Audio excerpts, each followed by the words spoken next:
Microbiology के अंदर आज का लेक्चर आपका किसके ऊपर है? Today's lecture on isolation of virus and detection of specific antibody. आज का लेक्चर आपको किसके ऊपर है? या तो वायरस के आइसोलेशन को लेके, या फिर क्या अपन स्पेसिफिक जो एंटीबॉडीज हैं ह्यूमन बॉडी के अंदर किसी वायरस को लेकर उनको कैसे डिटेक्ट करते हैं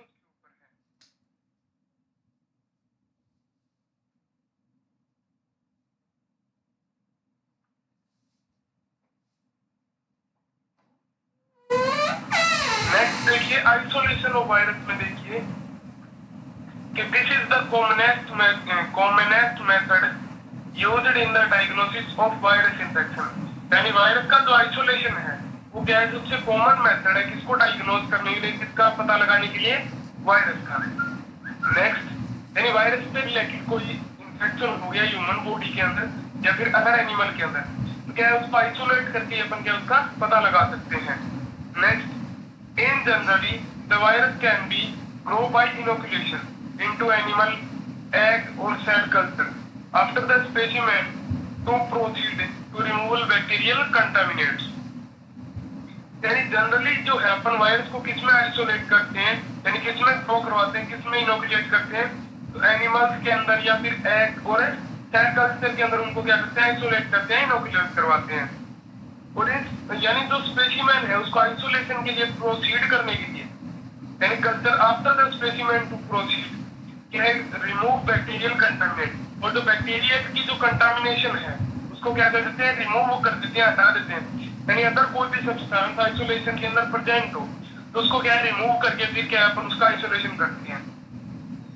next, the isolate are identified by neutralization और अदर सुटेबल सीरोलॉजिकल टेक्निक। और जो आइसोलेट्स हैं वो किसके द्वारा आइडेंटिफाई किए जाते हैं? न्यूट्रलाइजेशन और अदर सुटेबल सीरोलॉजिकल टेक्निक के द्वारा क्या है? आइडेंटिफाई किए जाते हैं। और न्यूट्रलाइजेशन का मतलब क्या है? उनको अच्छे तरीके से न्यूट्रलाइज करना है, उनके ऊपर कोई भी बैक्टीरिया या फिर कोई सब्सटेंस प्रेजेंट नहीं हो। और अपन आइसोलेशन के अंदर कौन सी टेक्निक काम में लेते हैं? सीरोलॉजिकल टेक्निक को काम में लेते हैं। Next, the technique for the isolation of virus have already been described in the previous lecture। और जो आपके आइसोलेशन की टेक्निक्स है यानी एनिमल इनोकुलेशन है, एग एम्ब्रियोनेटेड एग कल्चर है, या फिर सेल कल्चर है, टिश्यू कल्चर है, वो क्या है अपन ने पीछे के लेक्चर में क्या है डिस्क्राइब कर लिए, पीछे के लेक्चर में रीड कर ली है। तो शुरू से देखिए एक बार क्या है वायरस आइसोलेशन। तो this is the commonest method used in the diagnosis of virus infection। Virus isolation क्या है कि सबसे कॉमन मेथड है, ठीक है, वायरस को डायग्नोज करने का, यानी वायरस से रिलेटेड किसी इंफेक्शन को डायग्नोज करने का, उसका पता लगाने का। Next, in general the virus can be grow by inoculation into animal egg और cell culture after the specimen to proceed remove bacterial contaminate. तो in general virus can be grow by inoculation, यानी isolation के लिए अपन virus को किसमें inoculate कर सकते हैं, किसमें ग्रोथ करवा सकते हैं? तो एनिमल और एग सेल कल्चर के द्वारा उसको ग्रोथ करवा सकते हैं। और स्पेसिमेन को प्रोसीड करने के बाद अदर जो बैक्टीरियल कंटामिनेट होते हैं उनको क्या कर देते हैं? रिमूव कर देते हैं। Next, the isolates are identified by neutralization और अदर सुटेबल सीरोलॉजिकल टेक्निक। तो ये जो आइसोलेट्स हैं उनको अपन आइडेंटिफाई किस तरीके से करते हैं? न्यूट्रलाइजेशन करके, और क्या है या फिर कोई सीरोलॉजिकल टेक्निक को अप्लाई करके। Next, the technique for the isolation of virus have already been describe in the detail previous lecture. और जो आइसोलेशन की जो टेक्निक है, जैसे एनिमल इनोकुलेशन हो गया, यानी किसी एनिमल के अंदर, जैसे माइस के अंदर, जीन या पिग के अंदर अपन क्या वायरस को आइसोलेट कर सकते हैं। या फिर क्या है जैसे एम्ब्रियोनेटेड एग हो गया, तो एम्ब्रियोनेटेड एग में अलग क्या है, अलग अलग कैविटीज की, जैसे एलेंटोइक कैविटी, सीएम, उनके अंदर क्या है अपन वायरस को आइसोलेट करते हैं, अलग अलग वायरस को। या फिर कोई सेल कल्चर हो गया, यानी किसी ह्यूमन बॉडी से या फिर एनिमल से चाहे कोई ऑर्गन की सेल ले ली, उसके अंदर भी क्या है वायरस को आइसोलेट कर सकते हैं, जो अपन ने क्या पीछे के लेक्चर में डिस्कस कर लिया।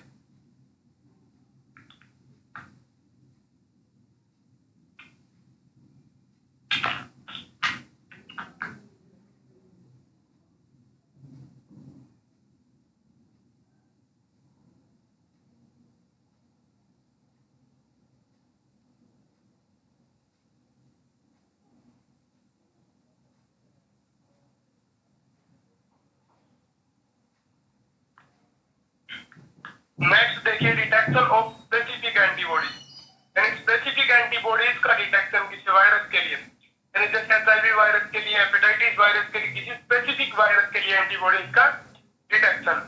तो देखिए the demonstration of a rise in titer of antiviral antibodies during the course of a disease is strong evidence that is the etiological agent, यानी जो डिमॉन्स्ट्रेशन है किसका, वायरस के टाइटर का, कि कितने परसेंट क्या है वो इन्फेक्ट कर सकता है, कितने परसेंट इन्फेक्शन हो चुका है, उसका जो टाइटर है, उसकी जो रेंज है, वो किससे अपन डिटेक्ट कर सकते हैं। तो क्या है, antiviral antibody during the course of disease is strong evidence, यानी जो एंटीबॉडीज प्रेजेंट है ह्यूमन बॉडी के अंदर की एंटीबॉडीज लेवल तक डेवलप नहीं है। शुरुआत में क्या, जैसे वायरस का इन्फेक्शन होता है, कोई एंटीबॉडी नहीं होती ह्यूमन बॉडी के अंदर, अगर क्या एंटीबॉडी प्रेजेंट है तो वो क्या है कि एक टाइटर है, यानी अच्छे तरीके से वायरस ने अपना इन्फेक्शन कोज कर दिया है। Next, for this period serum should be collected from the patient, the acute sample collected by early in the course of the disease at the covalent sample collected 10 to 14 days later। और क्या है, for this period serum should be collected from the patient, और इसके लिए क्या है, serum का जो सैंपल है वो कहां से कलेक्ट करते हैं, पेशेंट से कलेक्ट करते हैं। Acute sample collected early in the course of disease, वो क्या है, एक तो सबसे पहले सैंपल कलेक्ट करते हैं, यानी क्या किसी के इन्फेक्शन हुआ तो वो क्या है, एक्यूट सैंपल कलेक्शन है, तो अर्ली जल्दी से जल्दी, यानी डिजीज के कोर्स में। और दूसरा क्या है, कॉन्वलेसेंट सैंपल कलेक्शन है, तो क्या है, वायरस के इन्फेक्शन होने के बाद में अपन करते हैं, यानी 10 to 14 days क्या है लेटर करते हैं, यानी क्या है, वायरस के इन्वेस्टिगेशन के अंदर एंटीबॉडीज को डिटेक्ट करने के लिए एक तो हैंड टू हैंड सैंपल लेते हैं, यानी जैसे इन्फेक्शन हुआ और अपने को पता लग गया तो अपन ने क्या सैंपल कलेक्ट किया और उसकी इन्वेस्टिगेशन कर ली। दूसरा है कॉन्वलेसेंट सैंपल, जो कि इन्फेक्शन के 10 से 14 दिन बाद लेते हैं। Next, examination of the single sample of serum is meaningful where IgM specific antibodies are detected. और तो एग्जामिनेशन है वो क्या है, सीरम की है, जो मीनिंगफुल है कब, जब क्या है कोई IgM स्पेसिफिक एंटीबॉडी क्या है किसी वायरस के लिए डिटेक्ट हो जाए। तो आपको पता है सबसे पहले एंटीबॉडी IgM की बनती है, इसलिए क्या है, जैसे ही कोई IgM एंटीबॉडी डिटेक्ट हो तो कंफर्म हो जाएगा कि क्या है, वायरस का इन्फेक्शन हो चुका है या हेपेटाइटिस है। देखिए नेक्स्ट, शुरू से देखिए एक बार, तो जो टाइटर है जिसका, यानी वायरस का जो टाइटर का लेवल है, यानी किस तरीके से कहां तक क्या है उसने इन्फेक्शन को कोज कर दिया, किस लेवल तक, उसको क्या है अपन एंटीबॉडीज को डिटेक्ट करके देख सकते हैं। और एंटीबॉडीज को डिटेक्ट करने के लिए क्या सैंपल को किस तरीके से कलेक्ट करते हैं, तो एक तो क्या है एक्यूट सैंपल कलेक्शन, यानी क्या है जल्दी कर लेते हैं इन्फेक्शन होते ही, यानी क्या है, और दूसरा क्या है कॉन्वलेसेंट सैंपल, यानी तो क्या है इन्फेक्शन होने के 10 से 14 दिन बाद लेते हैं। और जो एग्जामिनेशन है इसके लिए IgM एंटीबॉडी अगर प्रेजेंट होती है तो वो क्या है मीनिंगफुल है सीरम के अंदर, क्योंकि क्या है IgM में स्पेसिफिक एंटीबॉडीज है।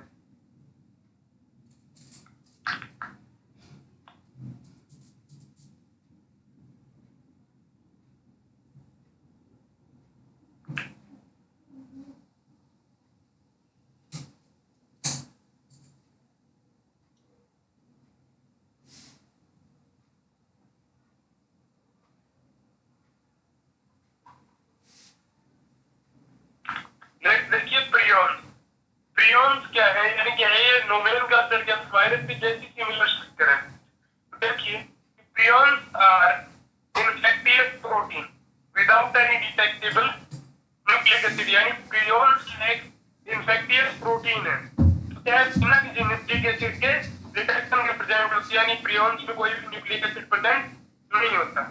Next, they are highly resistant to physical and chemical agent, और जो है प्रियॉन्स है फिजिकल कंडीशन और केमिकल जो एजेंट्स आते हैं, रिएजेंट आते हैं, उनके लिए दोनों के लिए क्या है हाईली रेजिस्टेंट है, यानी विरोधी है, वो उसके ऊपर कोई भी काम नहीं करते। Next, they are resistant to heat, और क्या है कि प्रियॉन्स जो है वो और क्या है हीट के लिए भी रेजिस्टेंट है, यानी 90 डिग्री और 3 मिनट, यानी 90 डिग्री के ऊपर 3 मिनट क्या है प्रियॉन्स सर्वाइव कर सकते हैं। मैं और क्या है यूवी रेज के लिए भी रेजिस्टेंट है, and nucleus and sensitive to protease, वो क्या है है प्रियॉन्स न्यूक्लियस, यानी न्यूक्लियस जो न्यूक्लियस से रिलेटेड तो सब्सटेंस है, और क्या है जो प्रोटीन से रिलेटेड यानी जो प्रोटीन को डाइजेस्ट कर सकते हैं, उनसे क्या है उनके लिए थोड़ा सा सेंसिटिव है। Next, they produce slow infection with long incubation period, और ये क्या है धीरे धीरे इंफेक्शन कोज करते हैं लंबे इंक्यूबेशन पीरियड के साथ, यानी 1 साल तक। Next, disease cause by them include scrapie of sheep and goat, क्या कौन सी डिजीज ये कोज कर सकते हैं, शीप के अंदर गोट के अंदर क्या स्क्रैपी डिजीज कोज कर सकते हैं।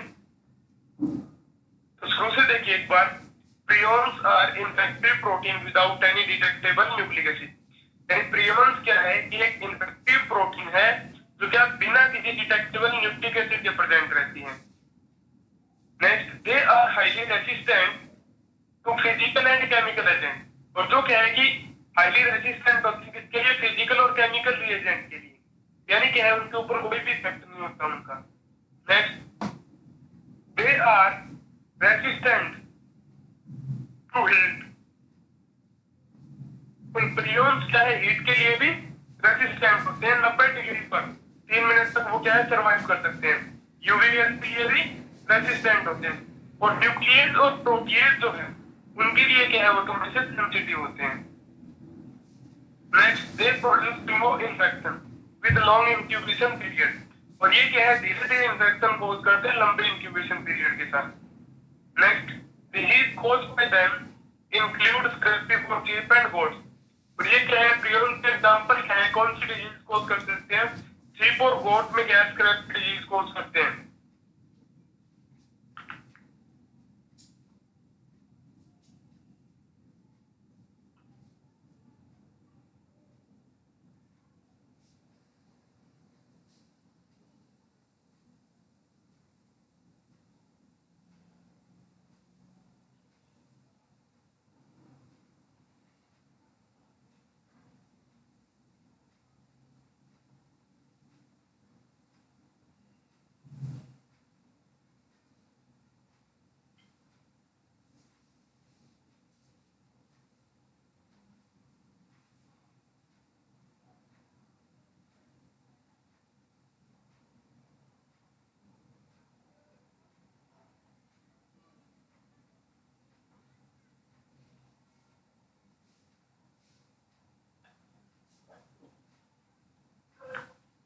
नेक्स्ट देखिए, डीएनए वायरस या फिर पॉक्स वायरस, तो यानी क्या है डीएनए वायरस के अंदर कौन से वायरस हैं उनके ऊपर क्या अपन डिस्कस करेंगे। देखिए कि pox virus, it belong the family poxviridae, यानी क्या है कि जो पॉक्स वायरस है वो कौन सी फैमिली से बिलोंग करता है, पॉक्सवायरिडी फैमिली से बिलोंग करता है। Causes A number of human disease, और पॉक्स वायरस जो क्या है ह्यूमंस के अंदर काफी डिजीज कोज करता है, यानी अलग अलग उसके नंबर हैं, यानी काफी प्रकार की सम टाइप्स की क्या डिजीज कोज करता है अलग अलग प्रकार की। Next, pox virus are most complex and largest, so they can be seen under light microscope. Pox virus कैसे होते हैं, कॉम्प्लेक्स होते हैं, जटिल होते हैं, और क्या लार्ज यानी बड़े होते हैं साइज में, इनका एवरेज साइज क्या 250 mm तक होता है, यानी 250 nm तक क्या है 250 नैनोमीटर तक होता है। So they can be under light, can be seen under a light microscope, और इसीलिए क्या है इनको अपन क्या है लाइट माइक्रोस्कोप के ऊपर सीन कर सकते हैं, देख सकते हैं। Next, they replicate in the cytoplasm unlike other DNA वाले, और ये क्या है साइटोप्लाज्म में क्या है क्या करते हैं रेप्लिकेट करते हैं, रेप्लिकेशन करते हैं, यानी अपने काउंट्स के अंदर बढ़ोतरी करते हैं, क्या है अदर डीएनए वायरस के कंपैरिजन। नेक्स्ट, elementary bodies यानी partial bodies are found in smear from the lesion, pox virus के जो लीजन्स होते हैं उनके अंदर क्या है एलिमेंट्री बॉडीज या partial bodies क्या है फाउंड होती है, दिखती है, यानी प्रेजेंट होती है, पाई जाती है। तो पॉक्स वायरस क्या है कि it belong the family poxviridae and cause of a number of human disease, और क्या है कि ये पॉक्स वायरस है वो कौन सी फैमिली से बिलोंग करता है, पॉक्सवायरिडी फैमिली से बिलोंग करता है, और क्या कोज करता है ह्यूमन डिजीज कोज करता है, यानी अलग अलग प्रकार की क्या ह्यूमन डिजीज कोज करता है। Next, pox viruses are most complex and largest, so they can be seen under light microscopy. इनकी स्ट्रक्चर जो क्या है जटिल होती है और इनकी साइज में कह सकते हैं बड़े होते हैं और इसीलिए क्या है इनको लाइट माइक्रोस्कोप के ऊपर हम चीन कर सकते हैं देख सकते हैं. Next, they replicate in the cytoplasm unlike other DNA virus. ये क्या है साइटोप्लाज्म के अंदर क्या है मल्टीप्लिकेशन करती हैं.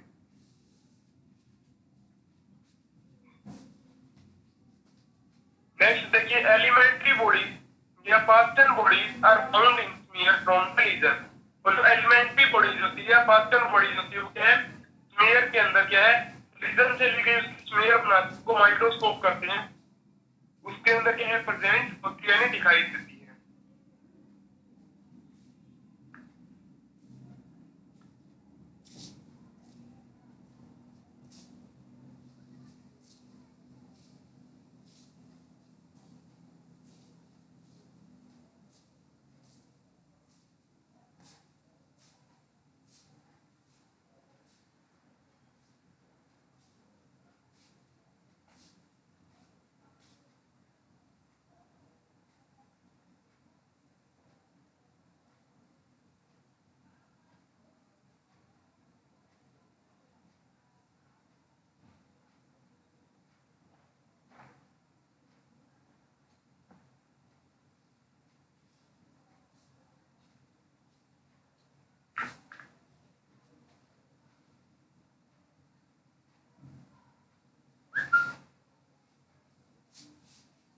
नेक्स्ट देखिए कि morphology of pox virus.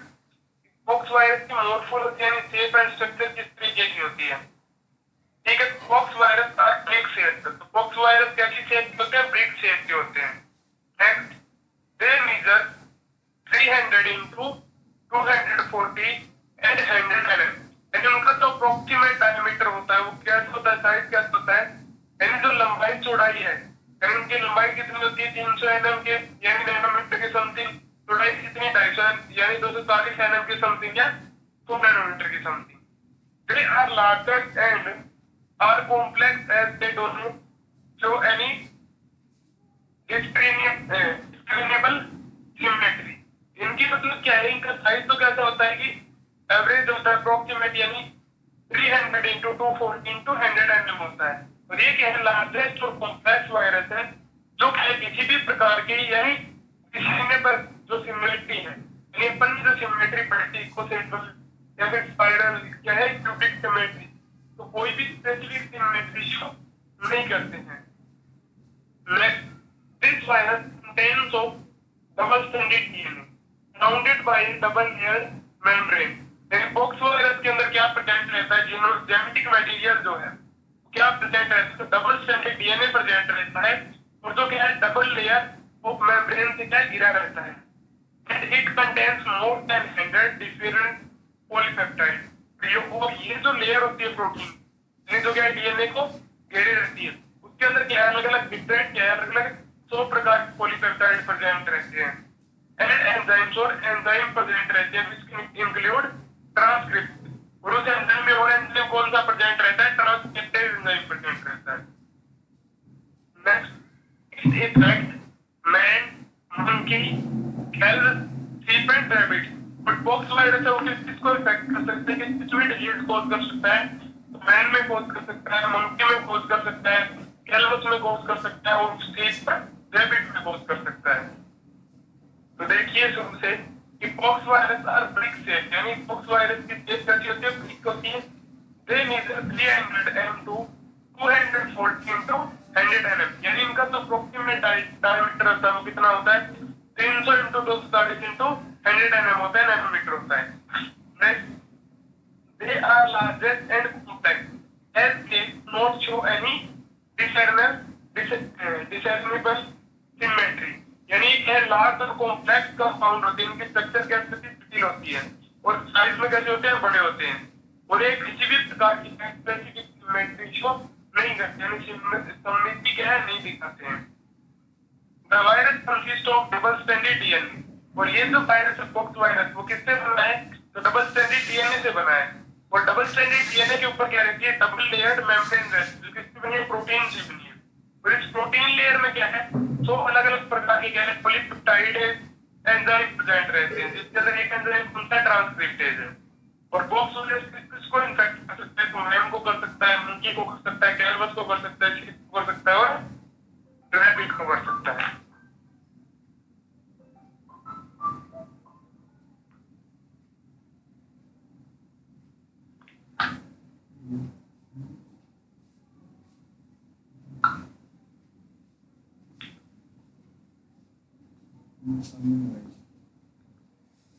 Next देखिए कल्टीवेशन ऑफ पॉक्स वायरस, यानी किस तरीके से उनको कल्चर कर सकते हैं, किस तरीके से उसको ग्रोथ करवा सकते हैं। तो they can grow in chorioallantoic membrane of the chick embryo and tissue culture. एक पॉक्स वायरस है वो क्या है कि एम्ब्रियोनेटेड एग की जो सीएएम है यानी कोरियोलेंटिक मेम्ब्रेन है उसके अंदर क्या है ग्रोथ कर सकता है, टिश्यू कल्चर के अंदर भी ग्रोथ कर सकता है। यानी इन दोनों के अंदर यानी सीएएम और टिश्यू कल्चर के अंदर को आइसोलेट करके देख सकते हैं। Next, tissue culture of monkey kidney, HeLa and chick embryo cell can be used to grow this virus. यानी मंकी की जो किडनी हो गई, हेला हो गई या फिर एम्ब्रियो का जो चिप्स हो गए हैं उसको इसकी ग्रोथ के लिए काम में ले सकते हैं, इस वायरस की ग्रोथ को चेक करने के लिए।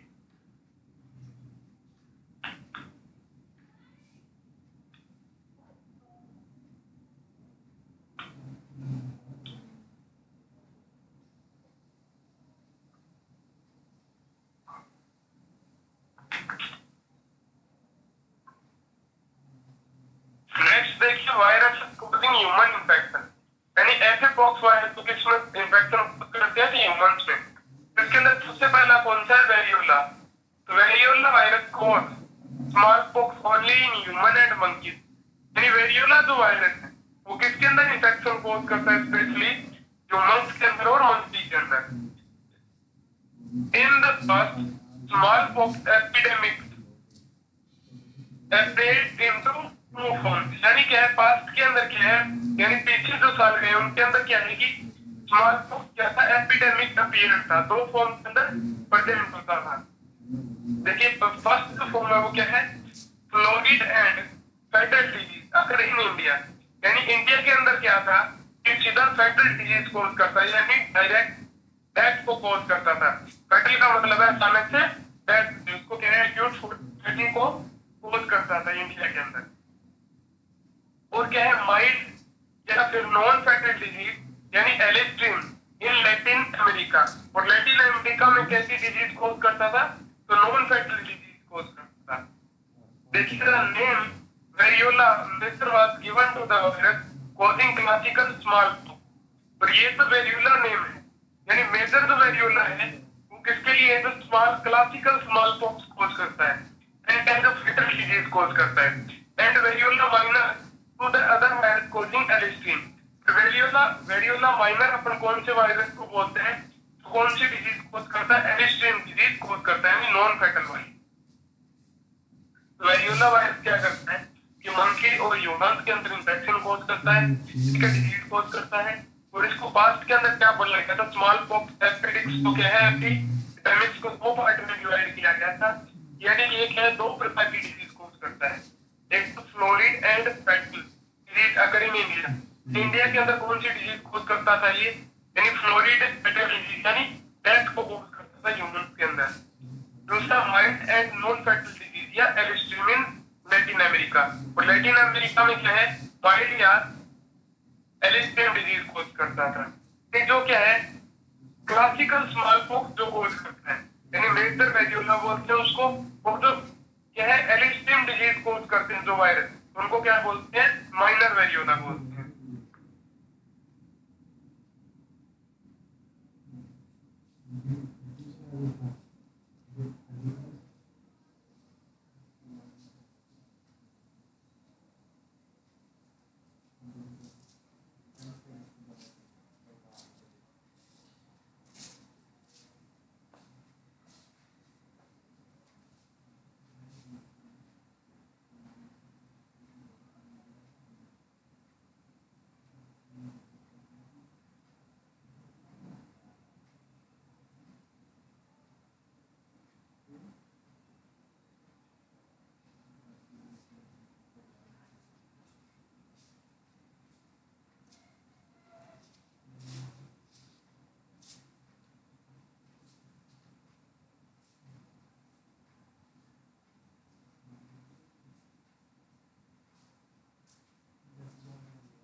इसमें क्या है, origin of vaccinia virus is not noun, यानी वैक्सीनिया वायरस की उत्पत्ति किस चीज से हुई वो अभी क्या पता नहीं चला, यानी नॉट नाउन अभी तक पता नहीं चला। Next, it may have evolved from cowpox और स्मॉल पॉक्स वायरस, और ये जो है वो कहां से इवॉल्व हुआ है, कहां से प्राप्त हुआ है, काउपॉक्स या स्मॉल पॉक्स वायरस से बना है।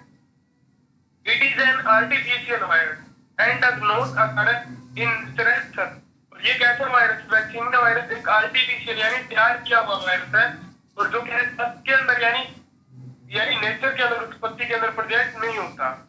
It cause a localised skin infection, और ये क्या कौन सी डिजीज कोज करता है, ये क्या स्किन इन्फेक्शन कोज करता है, ये एक लोकल जगह पे एक फिक्स क्या है, किसी भी जगह पे क्या है स्किन इन्फेक्शन कोज करता है, ये इन्फेक्शन स्प्रेड नहीं होते। नेक्स्ट देखिए मोलस्कम कॉन्टेजियम, ठीक है, तो कॉन्टेजियम में देखिए क्या है, it is a begin epidermal tumor-like lesion occurring only in man on the arm, leg, buttocks and genitalia, यानी क्या है मोलस्कम है जो वो क्या करता है कि एपिडर्मल ट्यूमर कोज करता है, ठीक है, जो कहाँ पे यानी लीजन कोज करता है, घाव कोज करता है कहाँ पे, मेंस के अंदर, यानी मैन के आर्म्स के ऊपर, लेग के ऊपर या जेनाइटल एरिया के अंदर। Next, it is contagious hyaline inclusions body, यानी molluscum body are within the proliferated epidermal cells of the nodule, यानी इसके अंदर क्या होता है, इसको आइसोलेट कर सकते हैं अपन किससे, इसके अंदर क्या इंक्लूजन बॉडीज प्रेजेंट रहती है, और जहां पे इंफेक्शन होता है यानी एपिडर्मल के अंदर वहां पे क्या है, वहां से इसको आइसोलेट कर सकते हैं अपन, क्या है इसके अंदर इंक्लूजन बॉडीज को डिटेक्ट कर सकते हैं।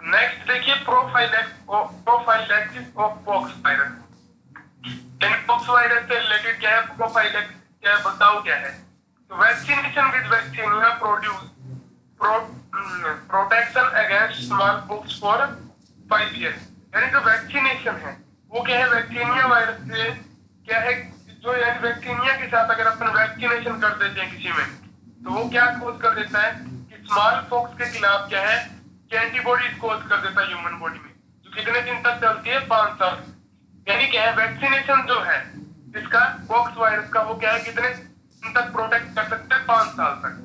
Next, in natural infection of small pox give a complete protection against reinfection, और एक जो नेचुरल इन्फेक्शन होता है ह्यूमन के अंदर वो क्या है कंप्लीट लाइफ टाइम के अंदर क्या है इन्फेक्शन के लिए प्रोटेक्शन प्रोवाइड करवा देता है, यानी स्मॉल पॉक्स का अगर क्या है नेचुरल इन्फेक्शन हो जाता है ह्यूमन बॉडी के अंदर तो वापस लाइफ में क्या है अगेंस्ट री इन्फेक्शन नहीं होता, यानी एक ही टाइम में क्या है ह्यूमन बॉडी के अंदर एंटीबॉडीज जनरेट हो जाती है, और अपन वैक्सीनेशन करते हैं तो वो कब तक प्रोवाइड करवाता है प्रोटेक्शन, 5 साल तक, और इसीलिए क्या है चाइल्ड के अंदर यानी न्यूली बर्थ चाइल्ड है उनके अंदर क्या है अलग अलग वायरस के अकॉर्डिंग क्या है उनमें वैक्सीनेशन किया जाता है, और उस वैक्सीनेशन के अंदर एक किसका होता है पॉक्स वायरस वैक्सीन होता है, ताकि 5 साल तक क्या है बच्चे को पॉक्स वायरस से बचाया जा सके।